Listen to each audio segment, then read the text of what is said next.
Hey guys! We have some early gray hair and our model is tired of being gray and wants something new. So we're going to do a color melt, of course, with lighter ends and denser but not fully covered gray roots. Let's start preparing the dye and get to coloring. First we'll apply the dye to the root area, and we've decided that the darkened root area will be quite deep, about 5 centimeters, blending into a lighter length. But the lighter length will also have a transition. Right now I'm applying the main root dye to about 3 centimeters of the root area.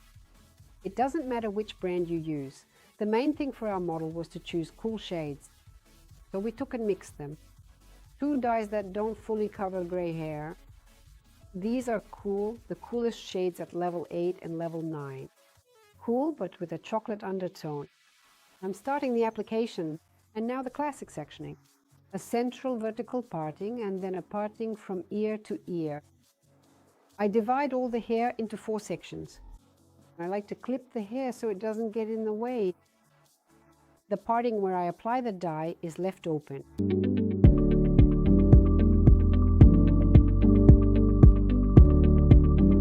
From the crown, create a vertical parting from ear to ear.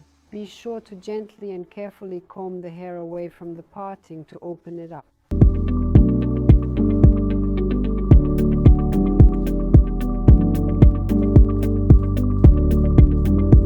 We divided this section into 2 parts and gather the hair along the hairline. And then I like to start with the lower occipital area. I hold the ponytail with my hand, separate thin strands, and apply color to the roots both upwards and downwards.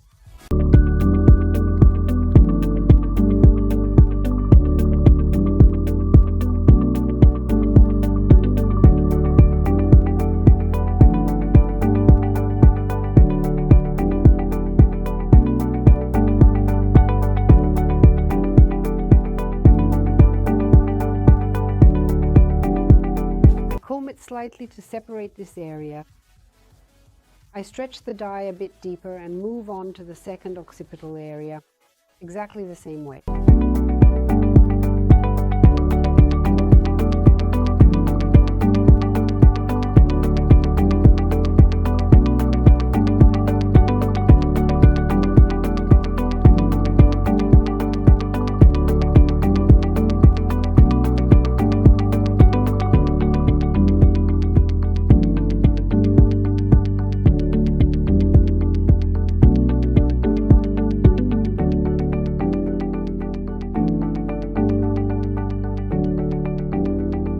We've finished with the second part of the occipital area and move on to the frontal area.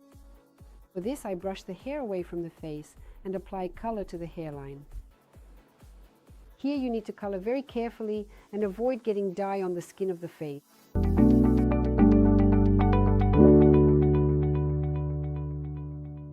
Otherwise the facial skin absorbs more dye and you'll end up with an uneven result along the hairline.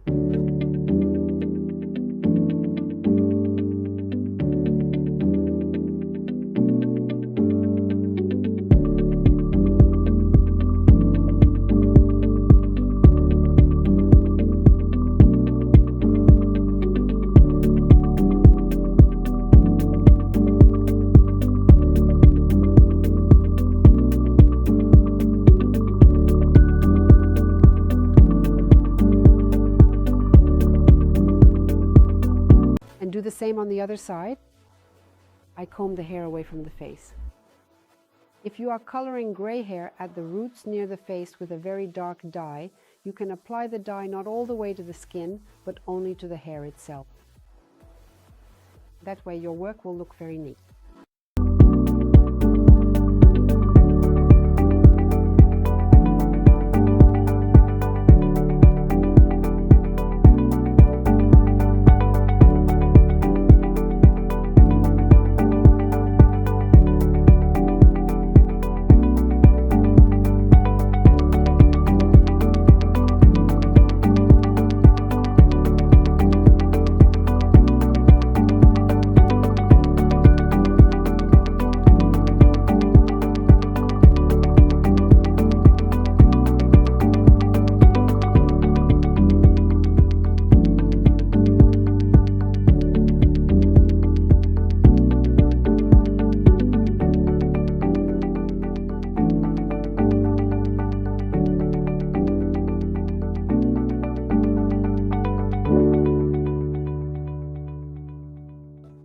show you my secret for creating a blend with a brush without much blending, using diagonal sections.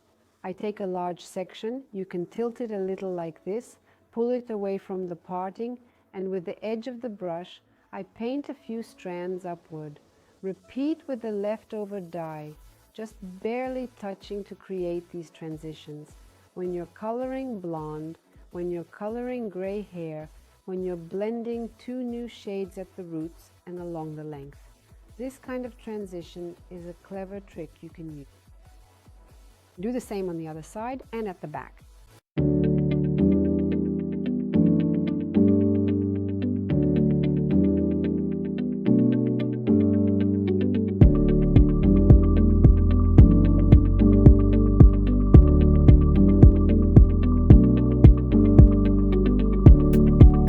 Right now we're coloring gray roots.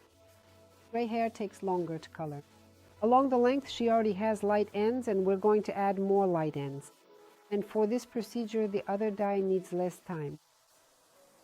And between the foils, I'll apply a toning dye to the remaining hair, and it only needs 5 to 10 minutes. That is, I choose those coloring procedures that are the longest in terms of processing time and do them first. Different dyes work differently. There are dyes that start the chemical reaction inside the hair after about 10, 15 or 20 minutes. And then they still have half an hour to open up the hair, get inside and form the pigment. And there are dyes that work quickly. I like to immediately, after applying the dye to the root area, clean the entire hairline with a special liquid for removing dye from the skin. Moreover, the hairs here are very fine and they absorb the dye almost instantly. And don't be afraid to really clean the skin between the hairs so that the hairline looks blended. This is the natural look of hair, the natural look around the face. That's why you can go into the hair, and don't be afraid that you'll wipe the dye off the hair. You'll only wipe it off the skin where it's not needed. Be sure to clean the ears and neck too, because what if she wants to put her hair up in a high ponytail right away and there are some dyed spots left on the skin? Now we're going to do light strand. For this, at the front, I separate a small section with a diagonal parting. This is actually even too much. I'll move the rest up out of the way. And to keep the hair clean and protect the dye that's already been applied, I place foil underneath. I slide it under this strand. I pull it tight, tilt it slightly forward, and use a large weaving motion to pick out a strand. I place the foil underneath. We've decided that the lightened sections won't touch the scalp. They'll end somewhere around here. Our model doesn't want too much lightness, but we do need to freshen up the ends. Starting from the middle, I apply the dye generously, roll the hair to one side and brush through with the brush, then roll it to the other side all the way to the very tip. I make sure to color the tip thoroughly. And now comes my secret move. This is called the Tanya Shark reverse hand technique. I don't show it to anyone, only for money. We pull the dye upward and blend it out. This is a lightening clay. We carefully close the foil, making sure it is sealed. Seal the edges. Then move on to the next strand.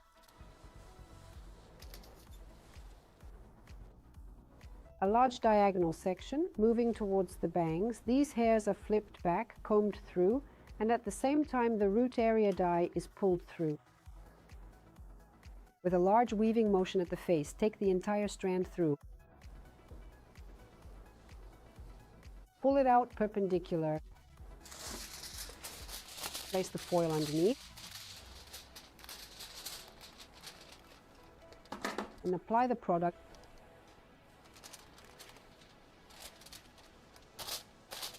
You can stick the hair down with the dye, making sure it stays in place. And you can even immediately blend it upward. And then we proceed to meticulously color the entire strand. It's essential to carefully and thoroughly distribute the dye evenly inside the strand. The clay is gentle. Even though I used a fairly high developer percentage, it acts gently on the hair structure and won't damage even previously lightened hair after just one application. Close the strand. And I think we'll do one more strand if that is okay. At the front. And then we'll move to the other side. Here you can do less because when the hair is pulled back into a ponytail or to the back, these few strands are enough. You can do a fine, sparse weave here, and at the front, take a full strand through. There are more hairs here, so the strands are thinner here.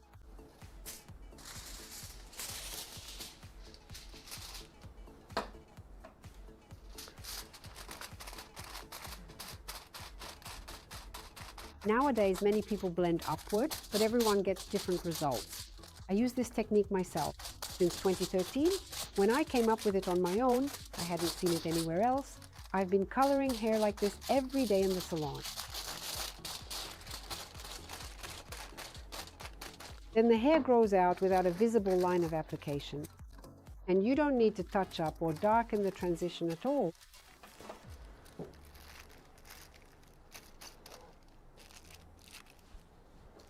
I think that's enough, and now we move to the other side and do the same thing.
Fold the foil away from the face.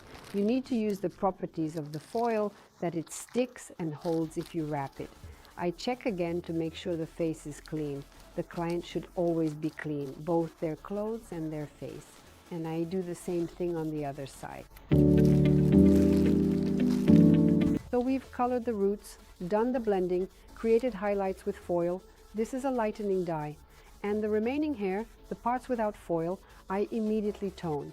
They need to be given a shade, slightly cooled down, and at the same time the natural hairs will lighten a bit, and the lighter strands that were in. The sections of hair that were lightened last time will take on the new shade of the dye. I specifically chose an anti-yellow formula, and I also added a little bit of beige and a touch of violet to achieve a blonde shade that is very close to a pearl tone.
finished the application completely. While we were applying the toner to the lengths, the hair in the foil has already lightened a bit. We don't need it to be super light, so we'll wait just 10 to 12 minutes and then rinse everything out together.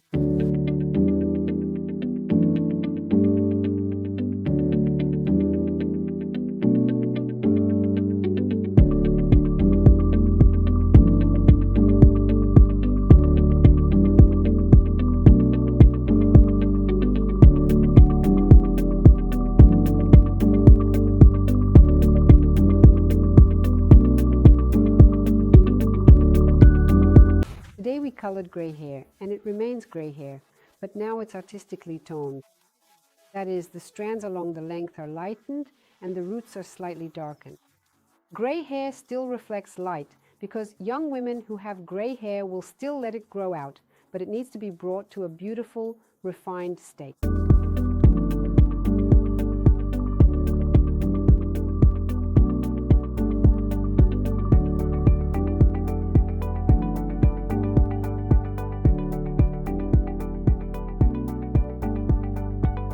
What do you think?